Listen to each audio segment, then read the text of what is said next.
Hey guys, Craig here with Craig Dacey Financial Coaching, and I'm going to be showing you what to do if you get more money than you had planned on, right? So you have your budget going, you put it in EveryDollar, you say I'm going to make this much this month, and lo and behold, hey, you made more money than you thought. So what can you do? And there's a couple options that we're going to be going through inside of EveryDollar. But first, I do want to invite you to Funding Freedom U, and I'm going to show you just a quick look inside of what it looks like.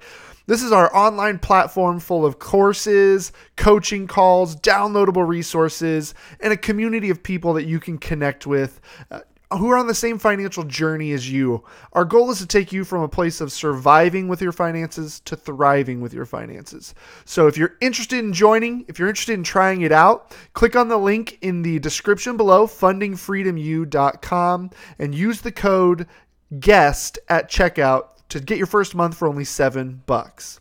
Now, jumping over here into my EveryDollar account.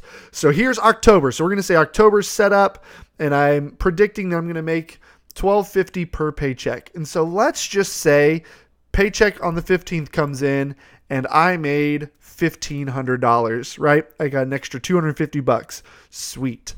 So there's two things I can do. One is I can click on the 15th and I can add a transaction and I can call it income. And I'm going to say it was $1,500 and it was the paycheck.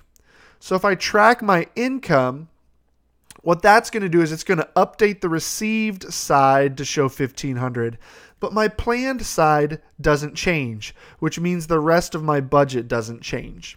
So if you do it this way, you just have to know that you have $250 to go put somewhere else. So if I'm only going to be dumping that on debt, I'm going to scroll all the way down to my debt and credit card. So instead of making a $50 payment, well, I had an extra $250, right? So that would be $300 payment.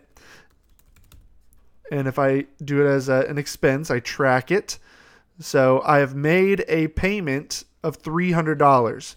So it evens out. Now, this is one way to do it. If you're somebody who just doesn't like the way that this feels, I'm going to delete this transaction. You want it to show on the other side, then here's what your alternative is. So let me delete what I just did. So you have $1,250 was what you planned on getting and you get $1,500. Your other option is to just simply change this to $1,500. And then it's going to pop up right here that you have $250 left to budget. Then you can decide what you're going to do with that money. If we're going to put it on this credit card, then we change that $50 to $300 and it's back to an EveryDollar budget. Either way is fine. It's totally up to you. It's all about a matter of preference of how you want it to be managed. If you like having your payments tracked, if you like having your pay history tracked and all that, then and you want to use this received column, then you'll want to add that transaction in of $1,500.